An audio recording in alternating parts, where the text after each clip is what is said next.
ماہنامہ رحیمیہ لاہور جنوری 2020 جمادی الاولیٰ 1441 ہجری۔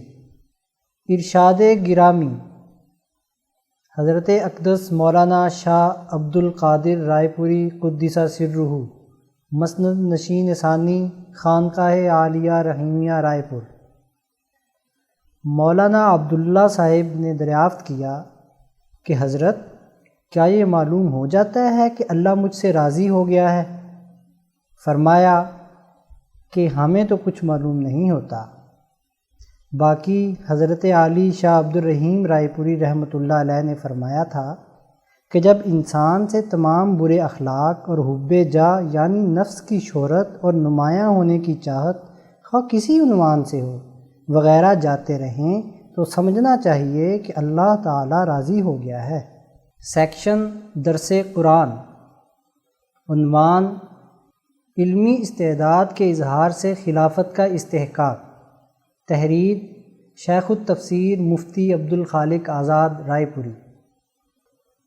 اعوذ باللہ من الشیطان الرجیم، بسم اللہ الرحمن الرحیم۔ قال یا آدم انبئہم باسمائہم فلما انبأهم باسمائہم قال الم اقل لکم انی اعلم غیب السماوات والارض واعلم ما تبدون وما کنتم تکتمون۔ فرمایا اے آدم بتا دے فرشتوں کو ان چیزوں کے نام، پھر جب بتا دیے اس نے ان کے نام فرمایا کیا نہ کہا تھا میں نے تم کو کہ میں خوب جانتا ہوں چھپی ہوئی چیزیں آسمانوں کی اور زمین کی، اور جانتا ہوں جو تم ظاہر کرتے ہو اور جو چھپاتے ہو۔ گزشتہ آیت میں یہ بتلایا گیا تھا کہ اللہ تبارک و تعالی نے زمین پر موجود اشیاء و افراد فرشتوں کے سامنے پیش کیے اور پوچھا کہ ان تمام چیزوں کے نام بتلاؤ، لیکن فرشتے ان اشیاء کے نام نہ بتلا سکے، اس لیے کہ ان میں مٹی سے پیدا ہونے والا جسمانی وجود نہیں ہے۔ وہ زمین میں موجود اشیاء کی حقیقت اور خاص نہیں جانتے تھے۔ اس پر انہوں نے اپنے عجز کا اعتراف کرتے ہوئے کہا تھا کہ ہمیں ان چیزوں کے نام معلوم نہیں ہیں۔ اس آیت میں بتلایا جا رہا ہے کہ اس موقع پر اللہ تبارک و تعالی نے حضرت آدم علیہ السلام سے پوچھا کہ ان چیزوں کے نام بتلاؤ۔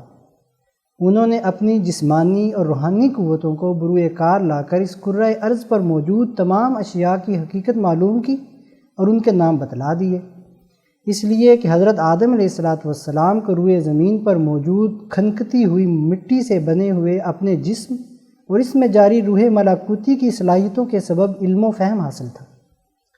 اس طرح وہ اپنے وجود کی عقلی اور عملی قوتوں کا بھرپور اظہار کر کے اپنی اس اعلیٰ استعداد اور صلاحیت کے سبب خلافت کے مستحق قرار پائے۔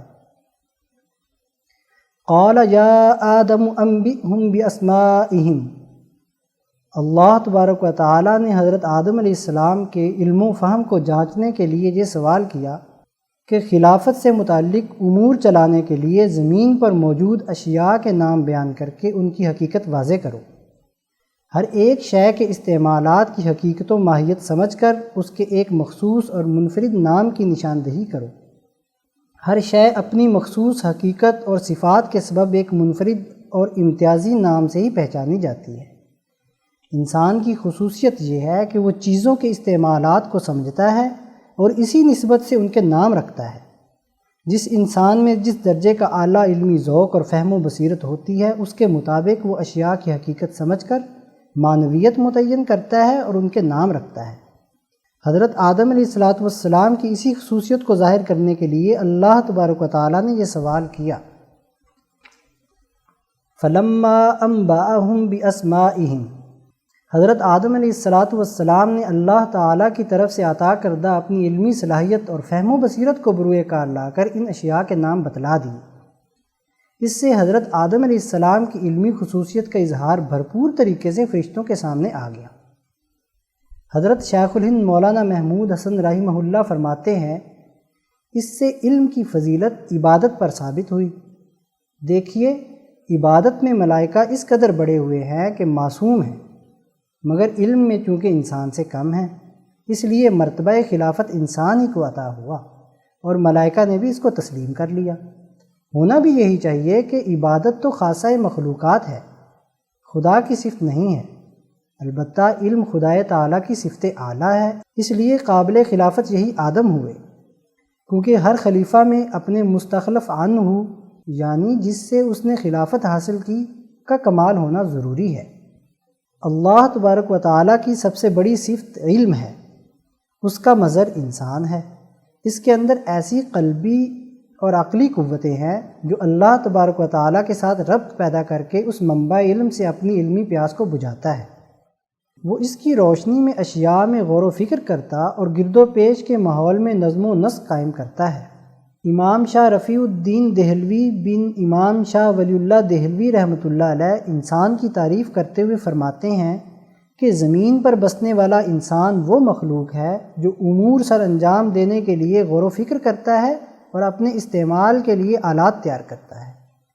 حضرت آدم علیہ السلام نے انسان کے استعمال میں آنے والی اشیاء یہاں تک کہ کھانے پینے کے لیے استعمال ہونے والے برتن، پلیٹ، پیالے وغیرہ کے نام بتلا دیے اور ان کاموں سے متعلق افراد اور ان کے کاموں کی نشاندہی کر دی کہ یہ آدمی لکڑی تراش کر اشیاء بنانے والا بڑھئی ہے، یہ لوہے سے اشیاء بنانے والا لوہار ہے، یہ تعمیرات کرنے والا مستری ہے، یہ تاجر ہے، وغیرہ وغیرہ۔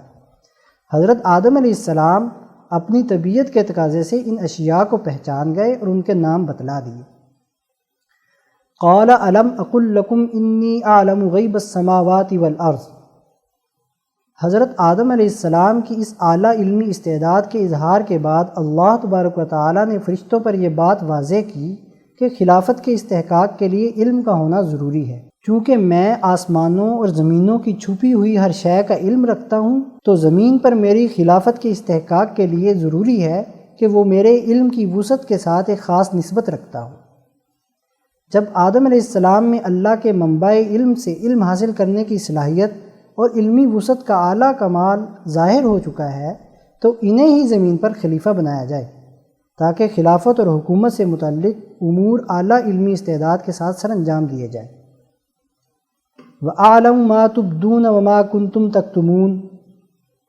اللہ تبارک و تعالیٰ نے فرمایا کہ میں تمہاری ہر ظاہر کی جانے والی بات کو بھی اچھی طرح جانتا ہوں اور تم نے دلوں میں جو کچھ چھپا رکھا ہے اسے بھی خوب جانتا ہوں۔ تم دنیا میں محض عملی کام سر انجام دینے والی عبادت کی وجہ سے خلافت کا اپنے آپ کو مستحق سمجھ رہے تھے، جبکہ یہ بات ملکی نظم و نسق اور خلافت کی ذمہ داریاں نبھانے کے لیے کافی نہیں ہے۔ اس کے لیے اعلیٰ علمی استعداد اور عملی مہارت کی ضرورت ہوتی ہے۔ سیکشن درس حدیث، عنوان گناہ گار کی ایک علامت، تحریر مولانا ڈاکٹر محمد ناصر جھنگ۔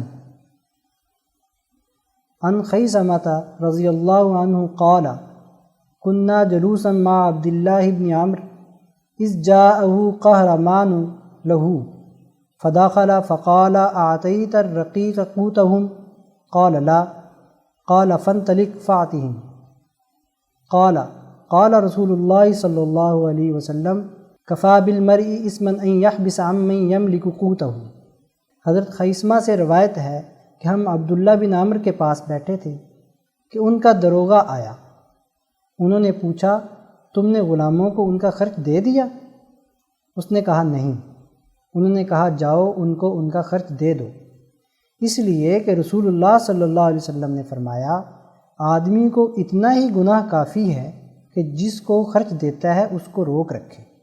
دین اسلام انسانی حقوق بالخصوص ماتحتوں اور کمزوروں کے حقوق کے قیام پر خاص توجہ دیتا ہے۔ اس بابت غفلت کا شکار لوگوں کو ناپسندیدہ قرار دیتا ہے۔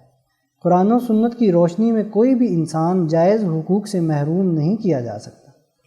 اللہ کے نزدیک انسانی دائرے اور حقوق میں سب لوگ برابر اور یکساں حیثیت رکھتے ہیں۔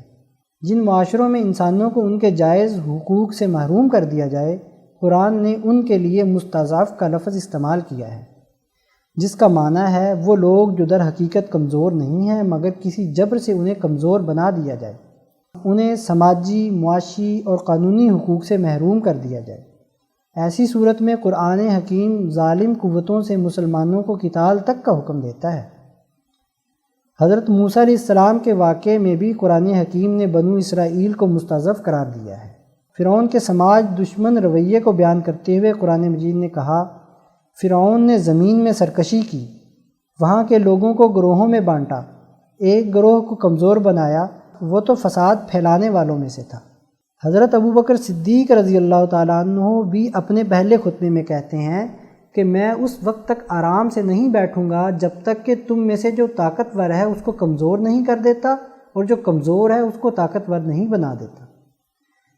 زیر غور حدیث میں کسی کی محنت کا معاوضہ روک لینے کو نبی اکرم صلی اللہ علیہ وسلم نے انسان کے گناہ گار ہونے کے لیے کافی قرار دیا ہے۔ اس انسان کی دیگر نیکیاں اور اعمال ایک طرف اور اس کا یہ عمل ایک طرف، رسول اللہ صلی اللہ علیہ وسلم اس پر نہایت ناگواری کا اظہار فرما رہے ہیں۔ ایک اور حدیث میں آپ نے فرمایا، مزدور کو اس کا پسینہ خشک ہونے سے پہلے اس کی اجرت دو۔ محنت کش کو مزدوری سے محروم کرنے کی وبا جب عمومی اور نظام کی شکل اختیار کر لے تو نہایت تباہ کن ہو جاتی ہے۔ ان آیات و احادیث کی روشنی میں یہ نظریہ بالکل واضح ہو جاتا ہے کہ اسلام انسانی حقوق کے قیام کا علمبردار ہے۔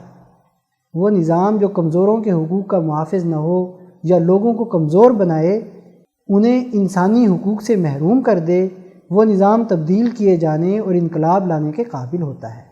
سیکشن صحابہ کا ایمان افروز کردار۔ عنوان: کاتب رسول حضرت عبداللہ بن ارقم قریشی ظاہری رضی اللہ تعالیٰ عنہ۔ تحریر مولانا قاضی محمد یوسف حسن عبدال۔ حضور اقدس صلی اللہ علیہ وسلم کی والدہ حضرت آمنہ حضرت عبداللہ بن ارقم قریشی ظاہری کے والد کی پھوپھی تھی۔ اس طرح آپ رسول اللہ صلی اللہ علیہ وسلم کے رشتے میں بھتیجے لگتے تھے۔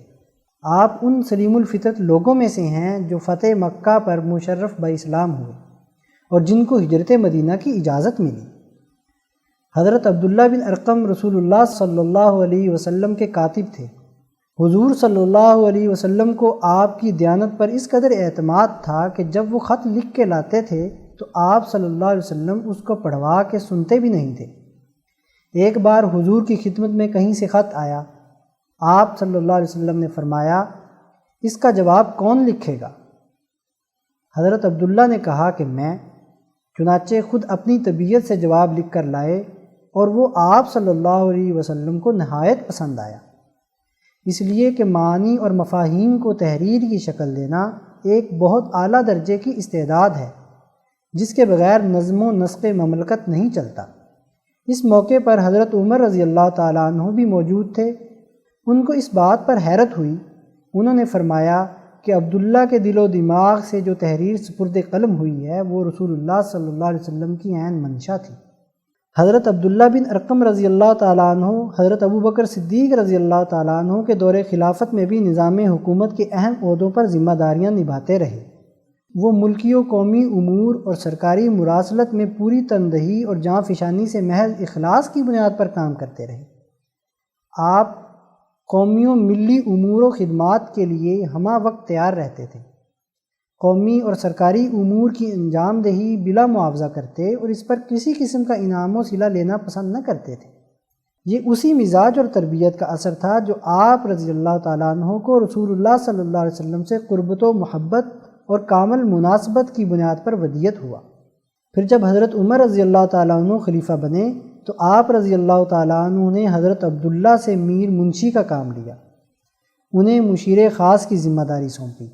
آپ رضی اللہ تعالیٰ عنہ کی دیانت و امانت کے لحاظ سے آپ کو بیت المال کا افسر بھی مقرر فرمایا۔ سلاطین و امراء کے نام خطوط حضرت عبداللہ ہی لکھتے تھے اور اپنی ذمہ داری پوری دیانت کے ساتھ ادا کرتے، یہاں تک کہ خفیہ مراسلات آپ رضی اللہ تعالیٰ عنہ کی تحویل میں ہوتے تھے، لیکن آپ انہیں کبھی کھول کر نہ دیکھتے۔ حضرت عبداللہ بن ارقم کی تحریر و قلم سے درست مفاہیم و معانی کا ظہور بھی ان کی قابلیت و استعداد اور علم و حکمت اور شعوری بلندی کا اظہار ہے۔ حضرت عمر رضی اللہ تعالیٰ عنہ فرماتے تھے کہ میں نے عبداللہ سے بڑھ کر خدا سے ڈرنے والا کوئی شخص نہیں دیکھا۔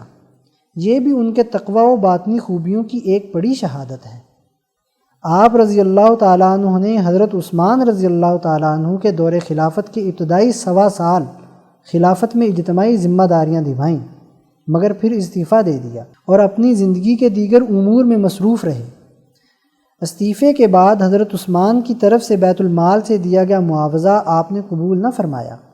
حضرت عبداللہ بن ارقم رضی اللہ تعالیٰ عنہ زندگی کے آخری ایام میں اپنی آنکھوں سے معذور ہو گئے تھے۔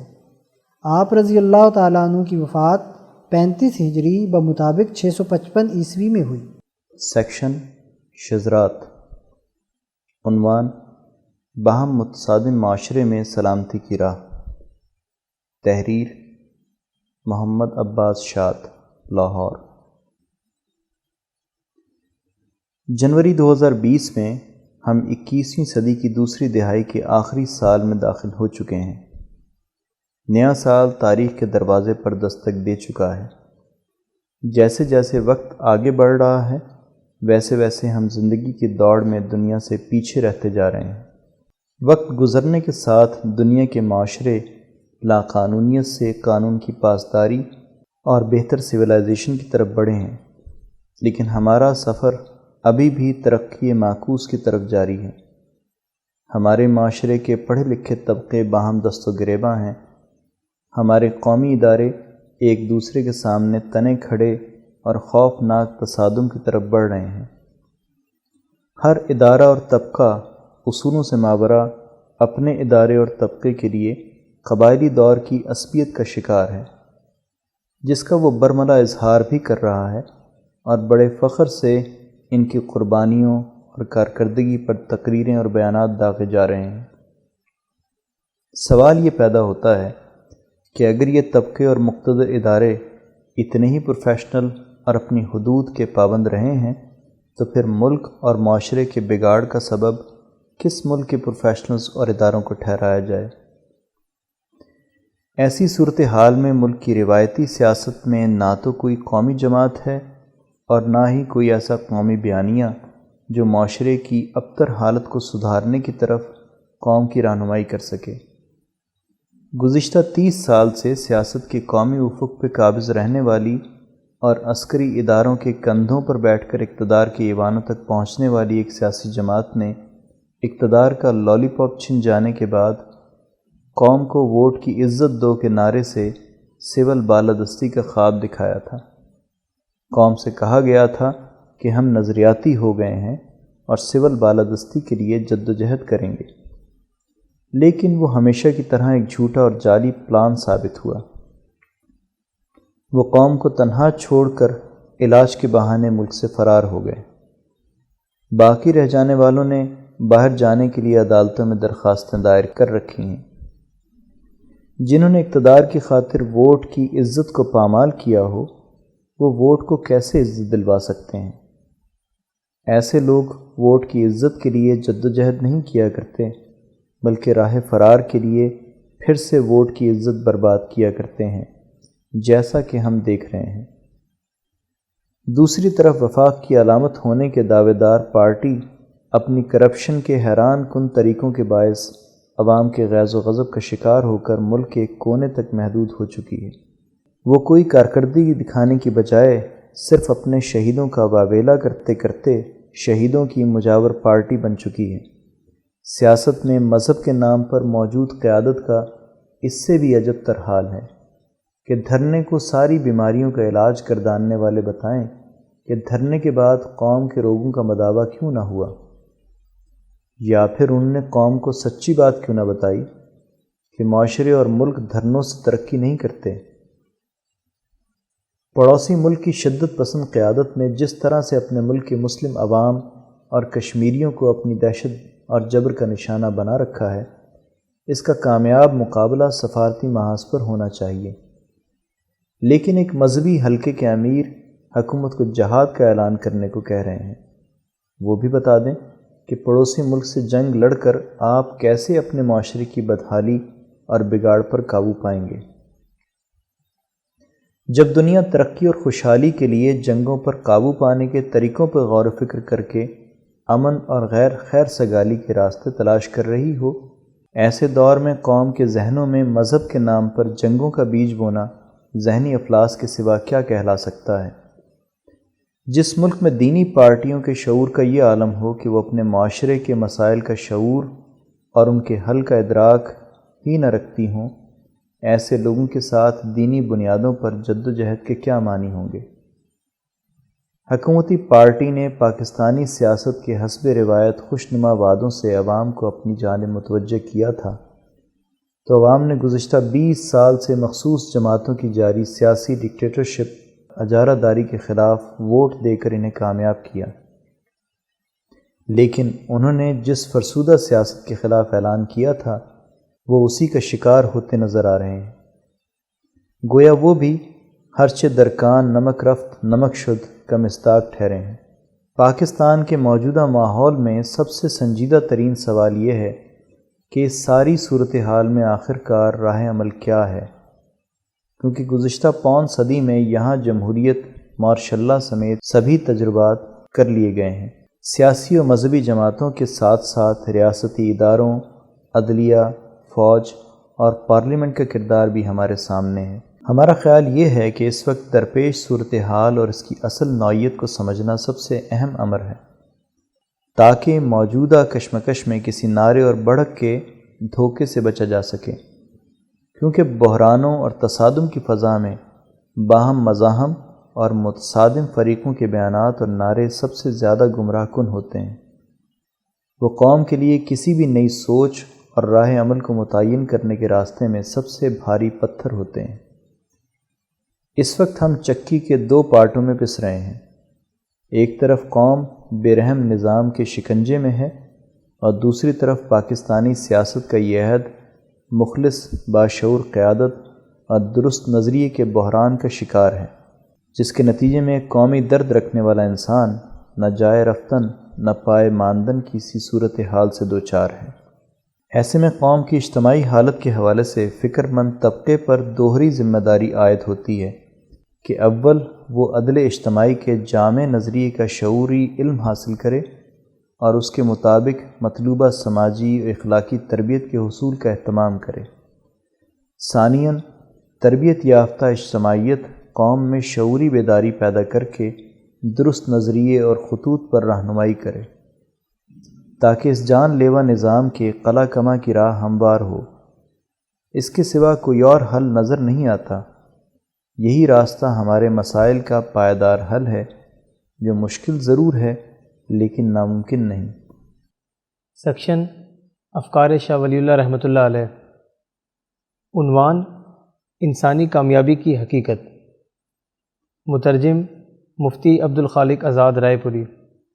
امام انقلاب مولانا عبید اللہ سندھی رحمۃ اللہ علیہ فرماتے ہیں، حجت اللہ البالغہ کی گزشتہ 3 مباحث، یعنی انسان کو قانون کا پابند بنانے کے بنیادی اسباب و علل، یعنی 1 انسان کو قانون کا پابند بنانے کے بنیادی اسباب و علل، 2 انسانی اعمال کی دنیا اور آخرت میں جزا و سزا کی نوعیت، اور 3 انسانی زندگی کے اتفاقات کی حقیقت، زیر نظر اس بہترین اور عمدہ مبحث السعادہ یعنی انسانی کامیابی اور ترقی کی حقیقت کے لیے ابتدائی اساس اور بنیاد کی حیثیت رکھتی ہے، اس لیے کہ انسان کی زندگی کا خلاصہ اور اس کا بنیادی مقصد دنیا کی ترقی اور آخرت کی کامیابی حاصل کرنا ہے، اس کے علاوہ کچھ نہیں۔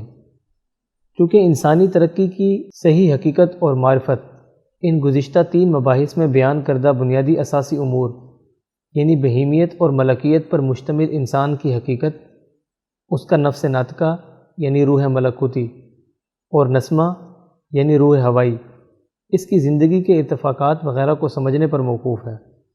اس لیے شاہ صاحب نے گزشتہ 3 مباحث میں اس زیر نظر مبحث کو سمجھنے کے اصول و ضوابط اور قواعد کو پہلے بیان کیا ہے۔ امام شاہ ولی اللہ دہلوی رحمۃ اللہ علیہ حجت اللہ البالغہ میں فرماتے ہیں، جاننا چاہیے کہ 1 انسان کے کچھ کمالات ایسے ہیں کہ جو انسانی صورت کے نوعی تقاضے سے وجود میں آتے ہیں۔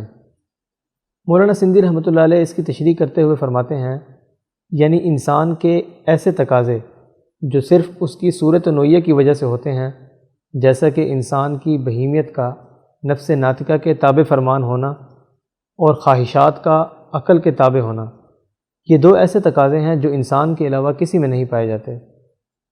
2 کچھ ایسے کمالات ہوتے ہیں جو نوع انسانی کی حقیقت میں موجود جن سے قریب یعنی حیوانی جسم اور جن سے بعید یعنی نباتاتی جسم کے سبب سے وجود میں آتے ہیں۔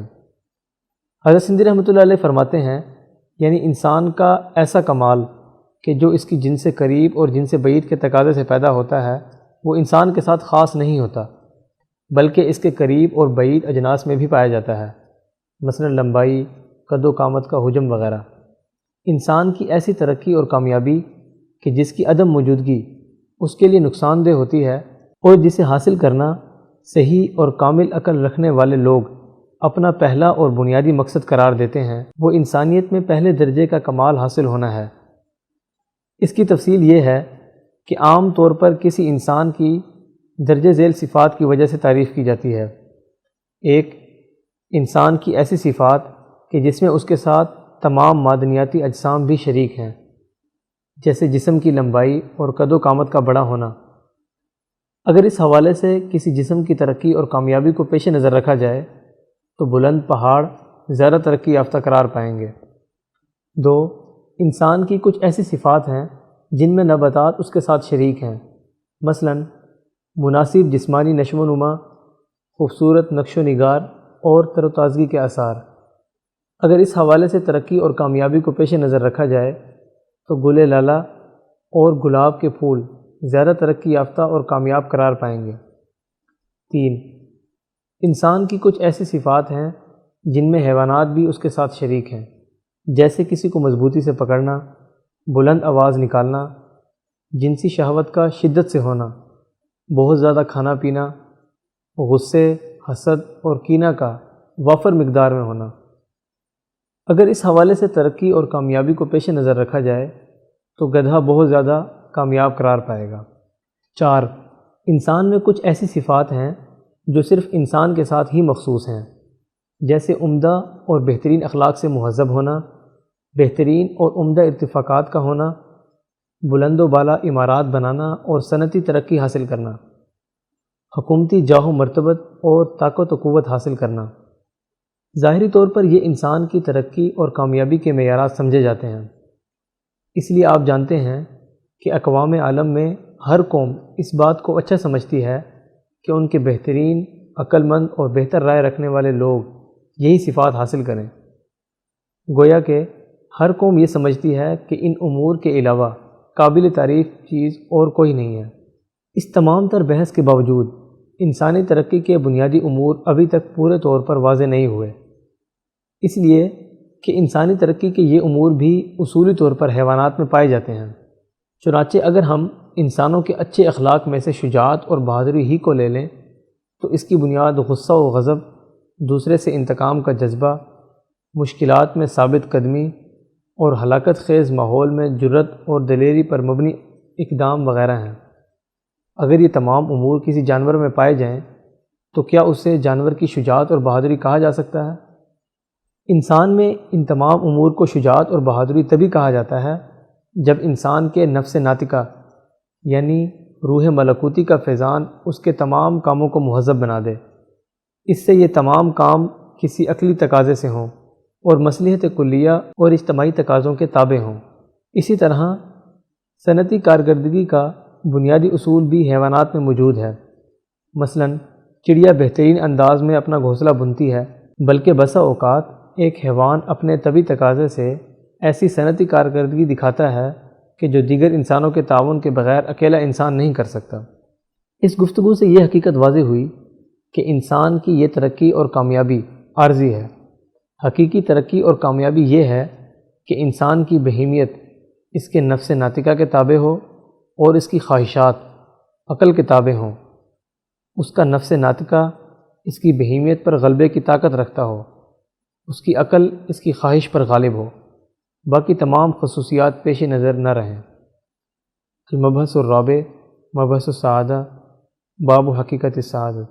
سیکشن تاریخ اسلام کے ناقابل فراموش واقعات۔ عنوان مدینہ کے محدث امام ربیعۃ الرائی رحمۃ اللہ علیہ۔ تحریر مفتی محمد اشرف عاطف، لاہور۔ یہ 51 ہجری بمطابق 671 عیسوی کا واقعہ ہے کہ باپ جہاد کی غرض سے مدینہ سے ہزاروں میل دور سفر پر ہے۔ ان کی روانگی کے چند ماہ بعد ان کے ہاں ایک خوبصورت بچے کی ولادت ہوتی ہے۔ ماں نے بچے کا نام ربیہ رکھا ہے، جس کے معنی ہے سدا بہار۔ بچے کے روشن چہرے پر سعادت و ذہانت نمایاں ہے۔ قدرے بڑا ہوا تو ماں نے تعلیم و تربیت کے لیے ماہر اساتذہ کے سپرد کیا۔ بیٹے کی تعلیم کی خاطر اساتذہ پر مال و دولت خرچ کرتیں۔ بیٹا علم و ادب کے میدان میں جس قدر آگے بڑھتا، وہ اسی قدر انعام و اکرام میں بھی اضافہ کرتے تھے۔ وہ بیٹے کے مسافر والد کی واپسی کا بھی انتظار کرتیں اور خاوند کی لمبی جدائی سے ملول بھی ہوتی۔ بیٹا بڑا ہوا، جوانی میں قدم رکھا تو حفظ قرآن کے ساتھ ساتھ قرآن و حدیث کے علوم میں مہارت حاصل کر چکا تھا۔ مسجد نبوی کی علمی مجالس میں وقت گزرنے لگا، یہاں تک کہ وہ نوجوان مسند تدریس پر فائز ہوئے۔ لوگ ان کے علمی حلقے میں شوق سے بیٹھتے، ان کی خوش بیانی، علمی وجاہت اور حیرت انگیز حافظے سے سبھی متاثر ہوتے۔ ادھر موسم گرما کی چاندنی رات تھی۔ ایک مجاہد 30 سال کے بعد مدینہ منورہ واپس لوٹتا ہے، اپنے گھوڑے پر سوار مدینہ کی گلیوں میں اپنا گھر تلاش کر رہا ہے۔ تلاش بسیار کے بعد گھر کے سامنے پہنچا۔ گھر کا دروازہ کھلا ہوا تھا۔ گھر مل جانے کی خوشی میں شوق اس قدر غالب ہوا کہ اجازت لیے بغیر گھر میں داخل ہو گیا۔ جب گھر کے مالک نے دروازے پر آہٹ سنی تو بالائی منزل سے نیچے جھانکا۔ کیا دیکھتا ہے کہ ایک شخص تلوار لٹکائے، تیر تھامے گھر کے صحن میں کھڑا ہے۔ نوجوان یہ منظر دیکھ کر غصے سے بولا، اے اللہ کے دشمن، تو رات کے اندھیرے میں میرے گھر میں داخل ہوا ہے، لگتا ہے تیرے ارادے صحیح نہیں۔ وہ شیر کی طرح اس پہ جھپٹا اور اجنبی کو بات کرنے کا وقت ہی نہ دیا۔ تاہم اس نے ہمت کر کے جواب دیا کہ یہ میرا گھر ہے، میں اس کا مالک ہوں۔ میں نے دروازہ کھلا پایا تو اندر آ گیا۔ اسی دوران نوجوان کی والدہ سوئی ہوئی تھیں، شور سن کر بیدار ہوئیں۔ بالا خانے کی کھڑکی سے نیچے جھانکا تو انہیں اپنے خاوند نظر آئے، جن کی جدائی نے انہیں نڈھال کر رکھا تھا۔ انہوں نے اپنے بیٹے کو آواز دی، ربیہ، یہ تمہارے والد فروخ ہیں۔ پھر اپنے شوہر سے کہا کہ یہ تمہارا بیٹا ہے۔ جب فروخ نے یہ سنا تو خوشی سے بیٹے کو سینے لگایا۔ بیٹا بھی اپنے والد کے ہاتھوں اور سر کو چومنے لگا۔ ربیہ بالا خانے سے نیچے اتریں، خاوند کو سلام کیا، گزرے ہوئے ماہ و سال کے حالات سنائے۔ خاوند نے کہا، میں تمہارے لیے 4000 دینار لے کر آیا ہوں، تم بھی وہ دینار لاؤ جو میں جاتے ہوئے تمہارے سپرد کر گیا تھا، تاکہ ہم اس سے باغ اور زمین خرید لیں اور زندگی بھر اس سے راحت و آرام پائیں۔ یہ سن کر وہ خاموش رہیں، کیونکہ وہ درہم بیٹے کی تعلیم و تربیت پر خرچ کر چکی تھی۔ تھوڑی دیر بعد بولیں، میں نے اس مال کو وہاں رکھا ہے جہاں رکھنا مناسب تھا، انشاءاللہ چند دن بعد بتاؤں گی۔ اتنے میں فجر کی نماز کا وقت ہو گیا تو مسجد نبوی پہنچ کر نماز ادا کی، پھر روضہ رسول پر صلاۃ و سلام پڑھا، اشراق کے نوافل ادا کیے۔ جب مسجد سے جانے کا ارادہ کیا تو دیکھا کہ مسجد کے صحن میں بہت بڑی علمی مجلس جمی ہوئی ہے۔ لوگ نہایت ادب و احترام کے ساتھ شیخ کی علمی باتیں سن رہے ہیں۔ ان کے دل میں شیخ کو دیکھنے کا شوق پیدا ہوا، لیکن دور بیٹھنے کی وجہ سے چہرہ صاف دکھائی نہیں دے رہا تھا۔ شیخ کی خوش بیانی، حیرت انگیز حافظہ اور علمی انداز گفتگو نے فروخ کے دل پر گویا جادو کر رکھا تھا۔ تھوڑی دیر بعد شیخ کی مجلس ختم ہوئی، لوگ آگے بڑھ کر مصافحہ کر رہے ہیں۔ فروخ نے اپنے پاس بیٹھے ہوئے شخص سے پوچھا، یہ شیخ کون ہیں؟ اس شخص نے تعجب سے کہا، آپ مدینہ منورہ میں نہیں رہتے؟ کیوں نہیں، میں مدینہ کا باسی ہوں۔ تو اس شخص نے کہا کہ مدینہ میں ایسا کون ہے جو اس شیخ کو نہیں جانتا؟ فروخ نے کہا، میں نہیں جانتا، کیونکہ میں 30 سال قبل جہاد اور تبلیغ کے لیے مدینہ سے چلا گیا تھا، کل ہی واپس لوٹا ہوں۔ تو اس شخص نے کہا، یہ تابعین کے سردار نو عمری کے باوجود مدینہ کے محدث، فقیہ اور امام ہیں۔ ان کا نام ربیہ ہے، لیکن مشائخ انہیں ربیہ رائی کہتے ہیں۔ فروخ نے کہا کہ یہ کس کے بیٹے ہیں؟ کہا کہ یہ اس مجاہد کا بیٹا ہے جس کا نام فروخ ہے اور ابو عبد الرحمن کنیت ہے۔ یہ سن کر فروخ کی آنکھوں سے خوشی کے آنسو ٹپکے۔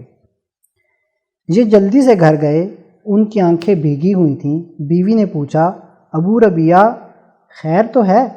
آپ کی آنکھیں آنسوؤں سے تر ہیں۔ کہا کہ آج میں نے اپنے بیٹے کی نرالی شان دیکھی، یہ منظر دیکھ کر خوشی سے میری آنکھوں سے آنسو ٹپک پڑے۔ میں کتنا خوش نصیب ہوں کہ مجھے اتنا بلند مقام بیٹا ملا۔ ربیہ نے اس موقع کو غنیمت جانتے ہوئے کہا کہ آپ جو 30,000 دینار دے گئے تھے وہ میں نے آپ کے بیٹے کی تعلیم و تربیت پر خرچ کر دیے، کیا آپ اس پر خوش ہیں؟ فروخ نے کہا مجھے پوری دنیا کے مال سے زیادہ اپنے بیٹے کا مقام و مرتبہ محبوب ہے۔ اللہ تمہیں جزائے خیر عطا فرمائے، تم نے مال کو صحیح جگہ پر خرچ کیا۔ اس واقعے سے درج ذیل سبق حاصل ہوتا ہے۔ 1، والدین کی ذمہ داری ہے کہ اولاد کی اچھی تعلیم و تربیت کریں۔ 2، اگر اللہ نے مالی وسعت عطا فرمائی ہے تو اولاد کی تعلیم و تربیت کے لیے مال خرچ کرنے میں دریغ نہ کریں۔ 3، اولاد کو بھی چاہیے کہ وہ حصول علم کے لیے خوب محنت کریں اور معاشرے کے لیے مفید و کارآمد بنیں۔ سیکشن ملکی معیشت، عنوان معاشی ترقی کا ڈھانچہ، تحریر محمد کاشف شریف، راولپنڈی۔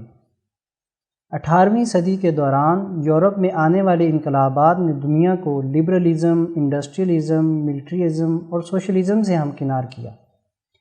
ان انقلابات نے پرانے نظاموں کو خیرباد کہا اور دنیا کو اجتماعی نظاموں کی ایک نئی جہت سے متعارف کروایا، جو دیکھتے ہی دیکھتے پوری دنیا میں پھیلتی چلی گئی۔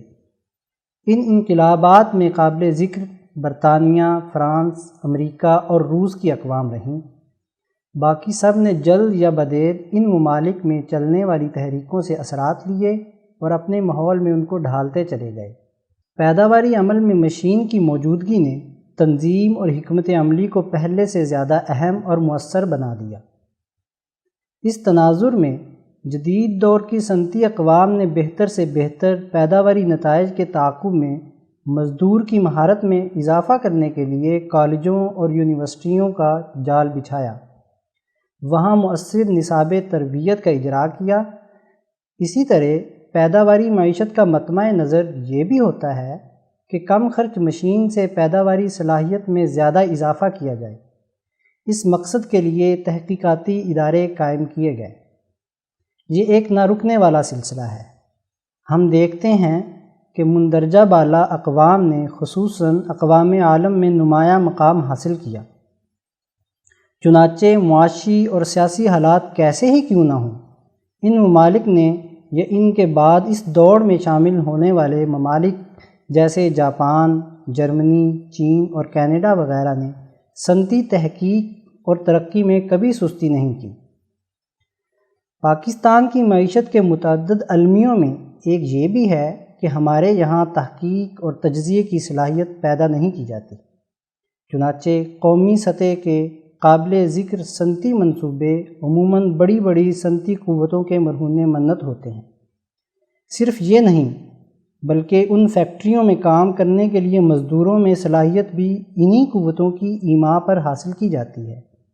اس لیے وہ پولی ٹیکنک انسٹیٹیوشنز کا قیام ہو، آئی ٹی کے شعبے میں تعلیمی ڈگریاں ہوں یا لاتعداد اکاؤنٹنٹ ہوں، سب بیرونی سرمایہ کاروں اور ممالک کی ضرورت ہے۔ گزشتہ سال جب روپے کی قدر کو گرایا گیا تو امید تھی کہ برآمدات میں خاطر خواہ اضافہ ہوگا، لیکن نتیجہ اس کے برعکس رہا۔ اس کی بڑی وجہ ہماری پیداواری صلاحیت میں بتدریج کمی اور پرانی ٹیکنالوجی کی مشینری بیان کی جاتی ہے۔ رپورٹس کے مطابق 2013 عیسوی کے بعد گندم اور کپاس کے نئے بیج متعارف نہیں کروائے گئے۔ تحقیق اور تجزیے کی صلاحیت معدوم ہونے سے ہمیں کپاس کی پیداوار میں تاریخی گراوٹ کا سامنا ہے۔ دوسری جانب ہمارا دقیانوسی صنعتی ڈھانچہ ہمارا منہ چڑھا رہا ہے اور ہم امریکہ، چین اور روس کی منت کر رہے ہیں کہ وہ آئیں اور ایک بار پھر ہمارے صنعتی ڈھانچے میں انقلابی تبدیلیاں لائیں۔ وہ ہمارے نوجوان کو تربیت دیں تاکہ ہم ایک بار پھر ان ممالک کے لیے پیداوار کر سکیں، جو ہمارے بے روزگار اور بھوکے نوجوان کا مستقبل بن سکے۔ سیکشن عالمی منظرنامہ، عنوان اقوام عالم میں مشرق وسطیٰ کی اہمیت، تحریر مرزا محمد رمضان، راولپنڈی۔ کرۂ ارض کی پیدائش کے بعد ایک خاص انداز سے اس کی ترتیب قائم کی گئی۔ پانیوں پر پھیلے ہوئے خشکی کے ٹکڑوں کو شناخت کے لیے مختلف نام دیے گئے: ایشیا، افریقہ، یورپ، آسٹریلیا، امریکہ اور انٹارکٹیکا۔ ان تمام بر اعظموں میں ایک خاص ربط پایا جاتا ہے۔ انسانی زندگی کے احیاء اور ارتقاء کا میدان عمل روز اول سے مشرق وسطیٰ ہی رہا ہے۔ حضرت آدم علیہ السلام سے لے کر حضرت نوح علیہ السلام تک اور حضرت ابراہیم علیہ السلام سے لے کر بنی اسماعیل کی لڑی کے آخری کڑی حضرت محمد مصطفیٰ صلی اللہ علیہ وسلم تک پیغمبروں کی اکثریت اسی سرزمین میں بنی نوع انسان کی رشد و ہدایت کا اہتمام کرتی چلی آئی۔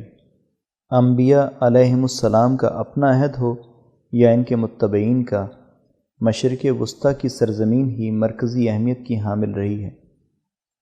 گویا دنیا میں مربوط سیاسی عمل اور جد و جہد کا مرکز یہی رہا ہے۔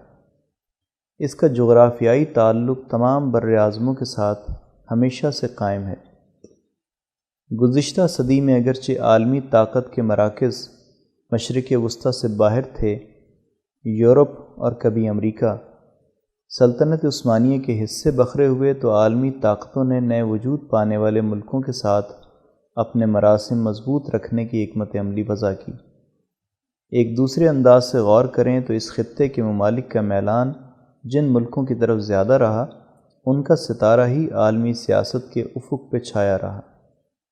جب کبھی اس میں کمی آنے لگی تو ساتھ ہی یہ ستارہ بھی گرہن آلود ہونا شروع ہو جاتا۔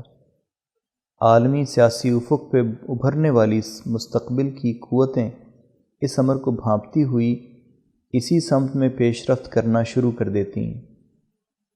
27 نومبر 2019 کو چین کے دارالحکومت بیجنگ میں مشرق وسطیٰ کی سلامتی کے موضوع پہ روشنی ڈالتے ہوئے چینی وزارت خارجہ کے معاون وزیر نے کہا کہ آج سے 10 سال قبل موجودہ چینی صدر شی جن پنگ نے چین عرب ممالک تعاون فورم کے 8ویں سالانہ اجلاس کی افتتاحی تقریب میں خطاب کرتے ہوئے کہا تھا کہ چین عرب ممالک کی سلامتی کے حوالے سے مشاورت اور بات چیت کے عمل کو ٹھوس بنیادوں پر استوار کرنے کی حکمت عملی پر عمل پیرا ہے۔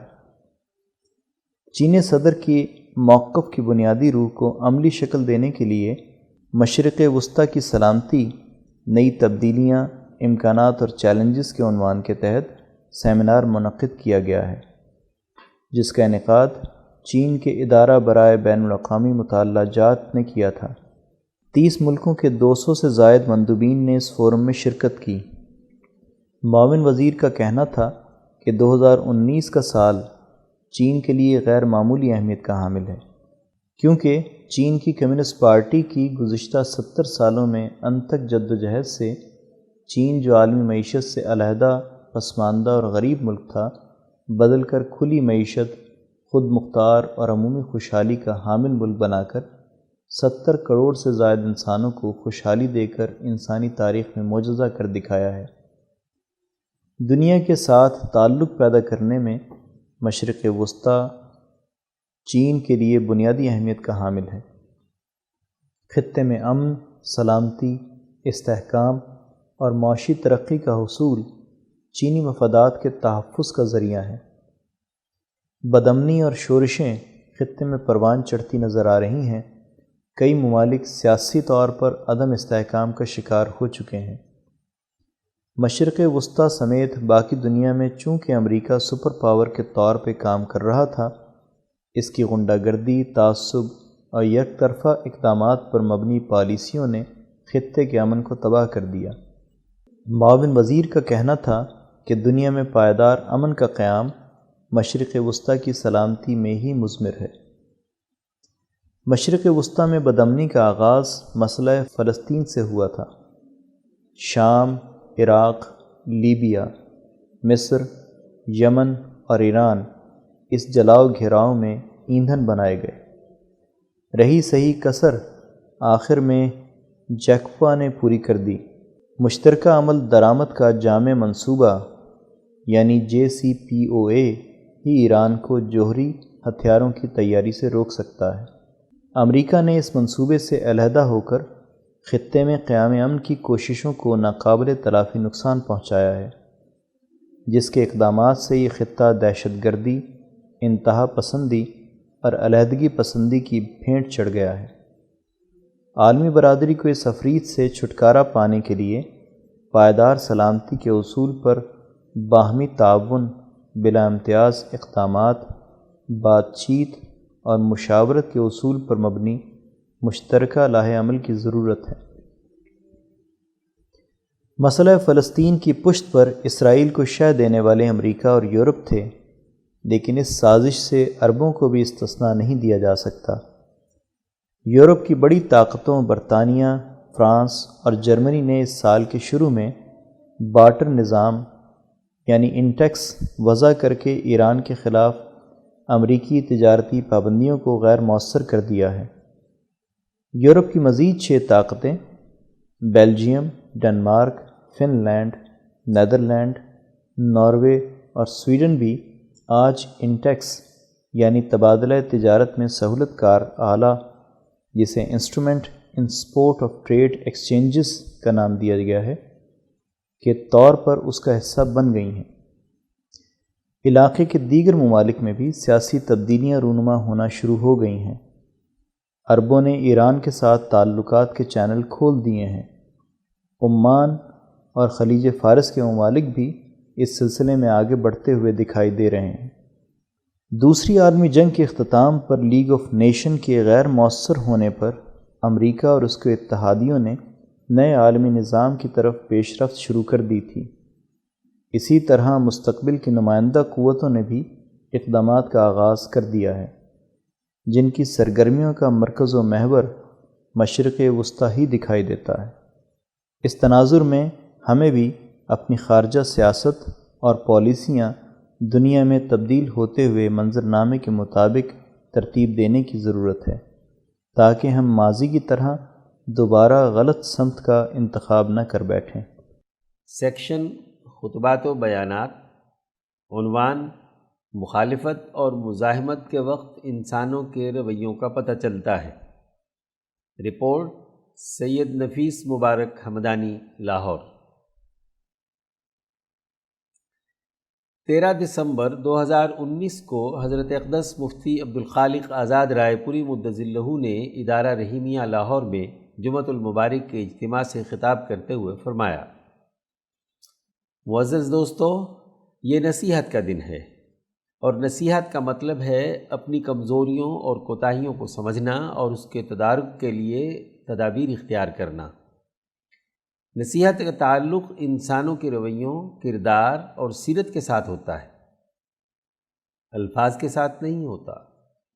محض الفاظ اور رسمی علوم کبھی اخلاق پیدا کرنے کا باعث نہیں ہوتے۔ اخلاق پیدا ہوتے ہیں احوال سے، کہ آپ کی حالت کیسی ہے، آپ کے رویے کیسے ہیں۔ نبی اکرم صلی اللہ علیہ وسلم نے فرمایا کہ میں انسانیت کے اعلیٰ اخلاق کی تکمیل کے لیے بھیجا گیا ہوں۔ آپ صلی اللہ علیہ وسلم کی بعثت کا یہی مقصد ہے کہ آپ خاص طور پر انسانی زندگی بسر کرنے سے متعلق اعلیٰ اخلاقیات کو کامل درجے پر عملی طور پر پختہ کریں۔ آپ صلی اللہ علیہ وسلم نے کل انسانیت کے لیے ایسا ماحول، ایسا نظام اور طریقہ کار قائم کیا جس کے ذریعے تمام انسانیت اعلیٰ اخلاق پر آ سکتی ہے۔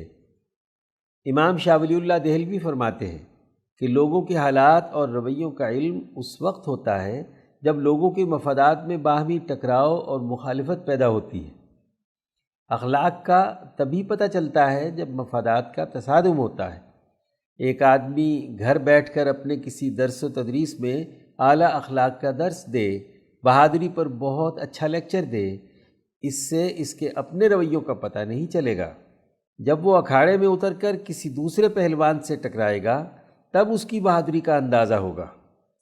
ایک آدمی سچائی کا واز کہے اور سچائی پر بڑی اچھی گفتگو کرے، لیکن اس کے سچ کا پتہ تب چلے گا جب وہ کسی دوسرے انسان کے ساتھ معاملہ کرے گا۔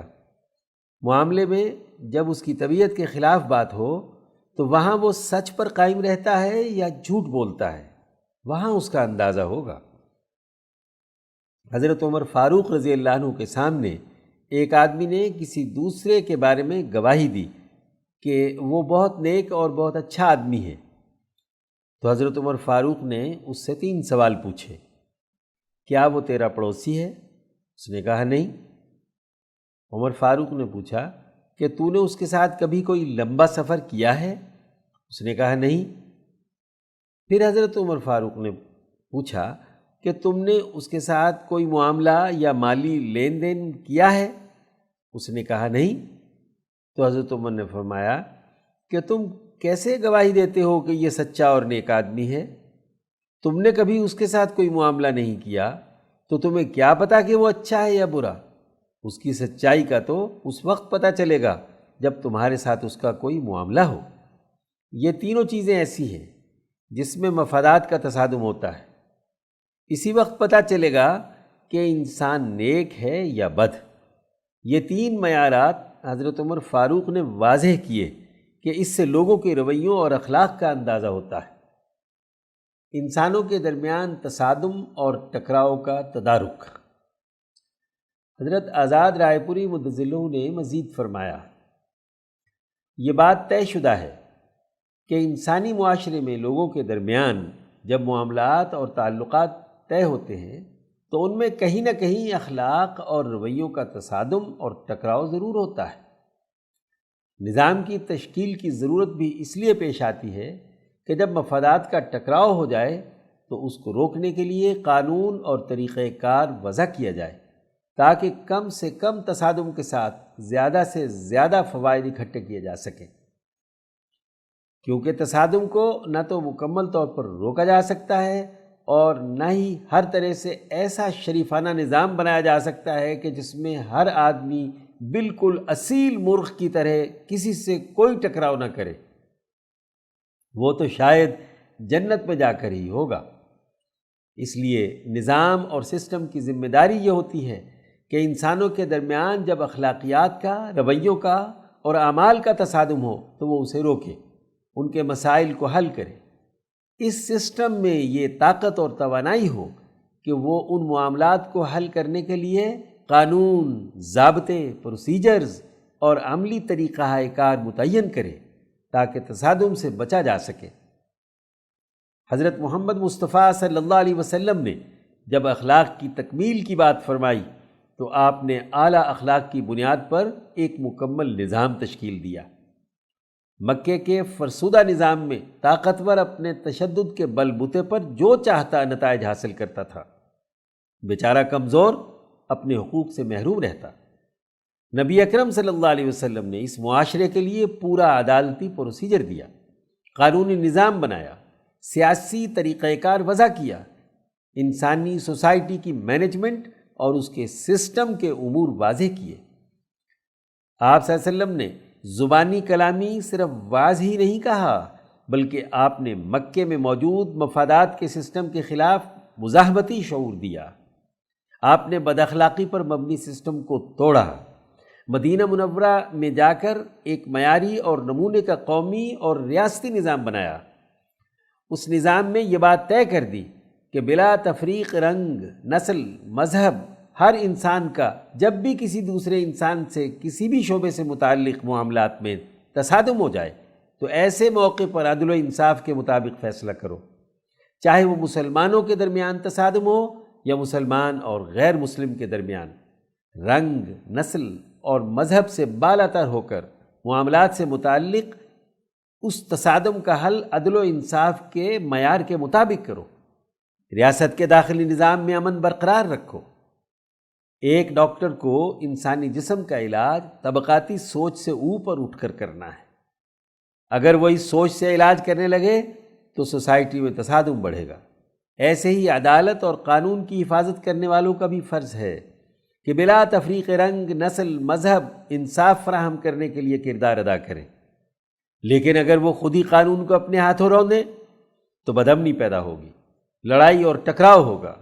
اس سے سسٹم کی اہمیت مزید بڑھ جاتی ہے۔ بہتر سسٹم سے ہی انسانی سوسائٹی میں اخلاق پیدا ہوتے ہیں۔ یاد رکھیں، جہاں سسٹم خراب ہوتا ہے وہاں اخلاق بھی خراب ہو جاتے ہیں۔ ماحول نظام سے بنتا ہے اور اخلاق ماحول سے۔ حضرت آزاد رائے پوری مدظلہ نے مزید فرمایا، ہماری بڑی بدقسمتی ہے کہ 200-250 سال سے ہمیں جن اخلاقیات کا واعظ کہا جا رہا ہے وہ بڑا ہی سطحی، ناقص اور ادھورا ہے۔ ہر مسجد میں واعظ ہوتا ہے کہ اخلاق اچھے بنا لو، ہر فرد انفرادی طور پر نیک ہو جائے، ہر ڈاکٹر نیک ہو جائے، ہر وکیل نیک ہو جائے، ہر انجینئر نیک ہو جائے، ہر آدمی اپنی اپنی جگہ پر نیک ہو جائے تو سب ٹھیک ہو جائے گا۔ جبکہ انسانوں کے درمیان مزاحمت اور تصادم کے حل کا کوئی سسٹم نہیں بنایا جاتا۔ اصل طاقت نظام کی ہوتی ہے جس سے اخلاق بنتے ہیں۔ مسلمانوں کا جب تک دنیا میں غلبہ رہا، انہوں نے ایسا سسٹم قائم رکھا جس کے ذریعے سے اخلاقیات کا عملی اور قانونی نظام غالب رہا۔ تمام صوفیاء نے حکمرانوں اور طاقتوروں کے خلاف مزاحمتی شعور اسی لیے دیا کہ وہ اپنے اختیارات کا غلط استعمال نہ کریں، تصادم کے وقت کسی ایک فریق کے حصے دار بن کر ظلم و ستم میں شامل نہ ہوں۔ صحابہ اکرام سے لے کر امام اعظم امام ابو حنیفہ اور ان کے بعد سے لے کر ہندوستان کے آخری فقیہ اورنگزیب عالمگیر تک تمام فقہا نے جتنی بھی قانون سازی کی، آپ دیکھیے کہ ان کی مرتب کی ہوئی تمام کتابیں اور ان کا بنایا ہوا پورا قانونی نظام اسی بنیاد پر ہے کہ معاملات عدل و انصاف کی بنیاد پر حل ہوں اور تصادم کے وقت اخلاقیات کے قانونی معیارات کو برقرار رکھا جائے۔ جب سے مسلمانوں کا زوال شروع ہوا تو تصادم روکنے کے اسی قانونی نظام کو انگریز سامراج نے آ کر توڑا۔ ایسٹ انڈیا کمپنی یہاں کاروبار اور تجارت کے لیے ایک قانونی ایگریمنٹ کے ذریعے سے آئی تھی۔ مغل حکمرانوں سے معاہدہ کیا تھا کہ وہ یہاں صرف کاروبار کریں گے۔ چونکہ قانونی نظام میں بین الاقوامی سطح پر کسی خاص نسل یا مذہب والے کو تجارت سے روکا نہیں جا سکتا، اس لیے اسے ہندوستان میں کاروبار کی اجازت دی گئی۔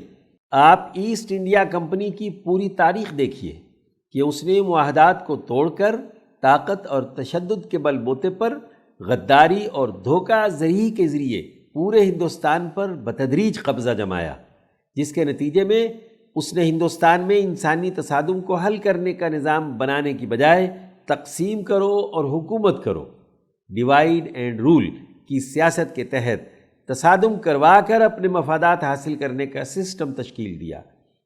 بظاہر خوشنما عنوان ہے کہ انگریزوں نے قانون اور نظام بنایا، لیکن اس نے سسٹم میں ایسی خرابی رکھ دی کہ جس کے ذریعے سرمایہ دارانہ مفادات اٹھانے اور لوٹ مار کا کام شروع کر دیا گیا، کیونکہ مقصد اس سونے کی چڑیا یعنی بر عظیم پاک و ہند کو لوٹنا تھا۔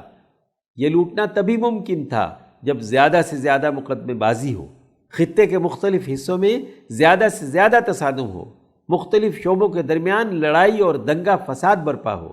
اس کے اثرات سے ہمارے اخلاق بھی بگڑ گئے۔ آج ہم بھی ہر چیز طاقت اور تشدد کی بنیاد پر حاصل کرنا چاہتے ہیں۔ اس کی واضح مثال ہمیں پچھلے دنوں وکلاء اور ڈاکٹرز کے تصادم کی صورت میں ملتی۔ درست سسٹم کا قیام پڑھے لکھے طبقے کی ذمہ داری ہے۔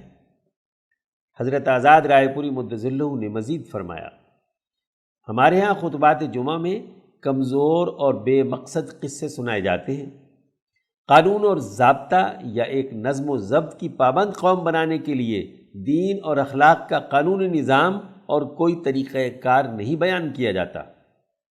حضور صلی اللہ علیہ وسلم نے اپنی سوسائٹی کے لیے جو سسٹم بنایا اس کا تذکرہ تک نہیں کیا جاتا، کیونکہ حضور صلی اللہ علیہ وسلم کے بنائے ہوئے سسٹم کی بات کریں گے اور وکیلوں کی لوٹ کھسوٹ بتلائیں گے تو وکیل ناراض ہو جائیں گے، ڈاکٹروں کے حوالے سے فارماسیوٹیکل کمپنیوں کی ایجنٹی کی بات کریں گے تو وہ بھی بھر جائیں گے، تاجروں سے کہیں کہ حسابات امانت اور دیانت سے بنائیں تو وہ ناراض ہو جائیں گے، علماء کو آئینہ دکھائیں تو وہ کوئی نہ کوئی فتویٰ داغ دیں گے۔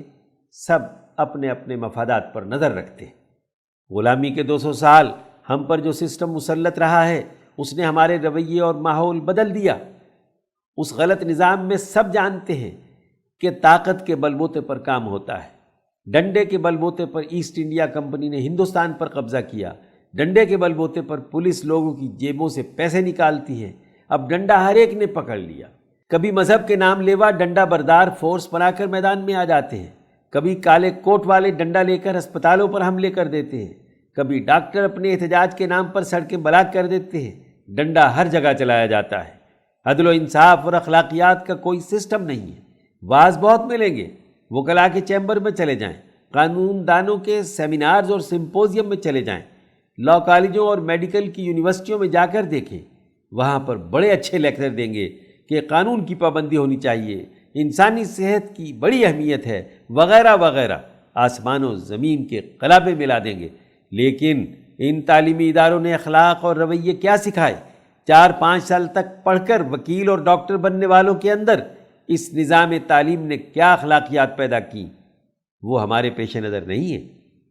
حضرت شیخ عبد القادر جیلانی رحمۃ اللہ علیہ فرماتے ہیں کہ اہل علم کا کام ہے کہ سب طبقوں کو نبی اکرم صلی اللہ علیہ وسلم کی سنت کی اساس پر ان کے امراض کی نشاندہی کر کے ان سے توبہ کروانا۔ ایسا نہ ہو کہ خود اہل علم ہی سوسائٹی کی تباہی اور بربادی میں حصے دار بن جائیں۔ حضرت عمر فاروق رضی اللہ عنہ نے فرمایا کہ 2 طبقے ایسے ہیں کہ اگر وہ ٹھیک ہو جائیں تو پوری سوسائٹی ٹھیک ہو جاتی ہے، اگر وہ دونوں خراب ہو جائیں تو پوری سوسائٹی خراب ہو جاتی ہے۔ العلماء والامراء، ایک اہل علم، وہ علماء ہوں، پیر ہوں، ڈاکٹر ہوں، وکیل ہوں، انجینئر ہوں یا علم کے کسی بھی شعبے سے تعلق رکھتے ہوں۔ 2 حکمران، حکومتی اتھارٹی، سسٹم کا نفاذ اور اس کو چلانے والے۔ آج ہمیں اپنے رویوں کو بدلنے کی ضرورت ہے، اور رویے اچھے سسٹم کے بغیر نہیں آتے۔ سسٹم بدلنا تمام انبیاء علیہ السلام کی تعلیمات کا بنیادی ہدف رہا ہے۔ اس کو سمجھنا اور اس کے مطابق کردار ادا کرنا آج ہماری ذمہ داری ہے۔ سیکشن عظمت کے مینار، عنوان میاں جو نور محمد جھنجھانوی علوی رحمۃ اللہ تعالی علیہ، تحریر وسیم اعجاز، کراچی۔ حضرت الامام شاہ ولی اللہ دہلوی رحمۃ اللہ تعالی علیہ کے بعد ان کے جانشین حضرت الامام شاہ عبدالعزیز دہلوی رحمۃ اللہ تعالی علیہ نے ولی اللہ تحریک کے 2 ونگ بنائے تھے، فکری ونگ اور عسکری ونگ۔ عسکری ونگ میں حضرت سید احمد شہید اور حضرت شاہ محمد اسماعیل شہید کی قیادت میں حریت پسندوں نے بیشبہا قربانیاں پیش کیں۔ انہی حریت پسندوں میں ایک نام میاں جو نور محمد جھنجھانوی کا بھی ہے، جنہوں نے نہ صرف خود اس تحریک میں عملی حصہ لیا بلکہ ان کے جانشین اور خلفاء نے 1857 کی جنگ آزادی میں ولی اللہ تحریک سے وابستگی کا حق ادا کیا۔ میاں جو نور محمد جھنجھانوی رحمۃ اللہ تعالی علیہ کی ولادت 1201 ہجری بمطابق 1787 عیسوی کو شاملی کے قریب ایک قصبے جھنجھانا کے ایک زمیندار شیخ سید جمال محمد کے ہاں ہوئی۔ ان کا سلسلہ نسب حضرت علی رضی اللہ تعالیٰ عنہ سے جا ملتا ہے۔ وہ نجیب الطرفین تھے۔ ان کا لقب میاں جو یا میاں جی تھا۔ میاں جو رحمۃ اللہ تعالیٰ نے ابتدائی تعلیم اپنے آبائی علاقے میں حاصل کی۔ قرآن حکیم حفظ کرنے اور فارسی کی ابتدائی تعلیم حاصل کرنے کے بعد دہلی میں حضرت الامام شاہ ولی اللہ دہلوی رحمۃ اللہ تعالیٰ علیہ کے جانشین سراج الہند حضرت شاہ عبدالعزیز دہلوی رحمۃ اللہ تعالیٰ علیہ کی خدمت میں حاضر ہوئے۔ ان کی زیر سرپرستی عربی اور فارسی کی تعلیم مدرسہ رحیمیہ میں حاصل کی۔ ایک روایت کے مطابق میاں جو نور محمد اور حضرت سید احمد شہید رحمۃ اللہ تعالیٰ علیہ اس عظیم درسگاہ میں ہم جماعت تھے۔ یہ اتفاق کی بات بھی ہے کہ ان دونوں اکابرین کا سال پیدائش بھی ایک ہی ہے، یعنی 1787 عیسوی۔ تاہم میاں جو گھریلو حالات کی وجہ سے تعلیم ترک کر کے دہلی سے جھنجھانا واپس تشریف لے آئے تھے۔ میاں جو کچھ عرصہ جھنجھانا میں قیام کے بعد حسن پور لوہاری جو تھانہ بھون کے قریب ہے کہ ایک مدرسے میں قرآن حکیم اور فارسی زبان کے استاد کی حیثیت سے خدمات سر انجام دیتے رہے۔ وہ تحریک مجاہدین کے ایک نامور فرد حضرت شاہ عبدالرحیم ولایتی شہید کے دست حق پرست پر بیعت ہوئے۔ حضرت شاہ عبدالرحیم ولایتی جن دنوں سہارنپور میں قیام فرما تھے تو اپنے ایک مرید خاص قاضی مغیث الدین سہارنپوری کو جھنجھانا بھیج کر میاں جو کو بلوایا اور ولی اللہ تحریک کے نمایاں رہنما حضرت سید احمد شہید کے ہاتھ پر بیعت جہاد کروائی۔ موصوف نے لوہاری میں مرکز بنایا اور ولی اللہ تحریک کا تعارف لوگوں میں کروایا۔ میاں جو نور محمد کی انہی کاوشوں کا نتیجہ تھا کہ آنے والے وقتوں میں اس علاقے کے لوگ ولی اللہ تحریک کے لیے مالی قربانی میں پیش رہے۔ ولی اللہ تحریک کے مرکز مدرسہ رحیمیہ دہلی میں تربیت حاصل کرنے کا ہی یہ نتیجہ تھا کہ وطن عزیز کو اغیار کی غلامی سے نکالنے کا جذبہ میاں جو میں اعلیٰ درجے کا تھا۔ ان کے پیر و مرشد حضرت شاہ عبد الرحیم ولایتی اور انہوں نے حضرت سید احمد شہید رحمۃ اللہ تعالیٰ علیہ کی تحریک مجاہدین میں نمایاں کردار ادا کیا اور جہاد میں عملی طور پر بھی شریک رہے۔ تحریک مجاہدین میں جہاں حریت پسند اپنی جانوں کی بازی لگا رہے تھے، وہیں ایک کثیر تعداد ایسے لوگوں کی بھی تھی جو اس تحریک کی مالی امداد میں بھی پیش تھے، خاص طور پر وہ علاقے جہاں ولی اللہ تحریک کے قائدین نے آزادی و حریت کی روح پھونکی تھی۔ ایک جانب دہلی میں امام شاہ محمد اسحاق دہلوی رحمۃ اللہ تعالیٰ علیہ تاریخ کی اس نمایاں تحریک کے فکری ونگ کی قیادت فرما رہے تھے اور تحریک مجاہدین کی مالی امداد میں بھی سرگرم تھے، تو دوسری جانب میاں جیو نور محمد جھنجھانوی رحمۃ اللہ تعالیٰ علیہ اسی تحریک کی رہنمائی میں لوہاری سے مالی قربانی کے جذبے سے سرشار لوگوں سے فنڈ وصول کر کے حضرت سید احمد شہید کو ارسال فرماتے تھے۔ لوہاری میں میاں جیو نور محمد کا تعارف ایک حریت پسند، انسان دوست، رواداری اور جذبہ حب الوطنی سے سرشار ایک بزرگ کا تھا۔ انہوں نے ضرورت مندوں کی حاجت روائی میں کبھی بھی تاخیر نہیں کی، بلکہ لوہاری کے مرکز میں بیٹھ کر انسانیت دوستی کی شمع روشن کرتے رہے۔ لوگ تشنہ کام آتے اور روحانیت کی بے پایاں دولت سے سیراب ہو کر واپس جاتے۔ میاں جیو کی انہی خوبیوں کے پیش نظر نہ صرف مسلمانوں بلکہ غیر مسلم بھی ان سے عقیدت و محبت کا اظہار کرتے تھے۔ میاں جیو نور محمد سے لوگوں کی محبت و الفت کا یہ عالم تھا کہ جب کبھی ان کا بازار سے گزر ہوتا تو تمام دکاندار ان کی تعظیم میں کھڑے ہو جاتے تھے۔ حضرت مولانا سید حسین احمد مدنی رحمۃ اللہ تعالیٰ علیہ نے میاں جیو کے بارے میں فرمایا تھا کہ آپ کے زمانے میں ہندوستان کا دنیاوی پایا تخت تو دہلی تھا، لیکن روحانی پایا تخت لوہاری تھا۔ میاں جیو نور محمد کے خلفاء میں قطب العالم حضرت حاجی امداد اللہ مہاجر مکی، مولانا شیخ محمد محدث تھانوی اور سردار شہیداں حضرت حافظ محمد ضامن شہید رحمۃ اللہ تعالیٰ علیہ اجمعین شامل ہیں۔ ان اکابرین کی حریت و آزادی کی جد و جہد میں میاں جیو نور محمد جھنجھانوی کی حریت پسند طبیعت کا بھی عمل دخل ہے۔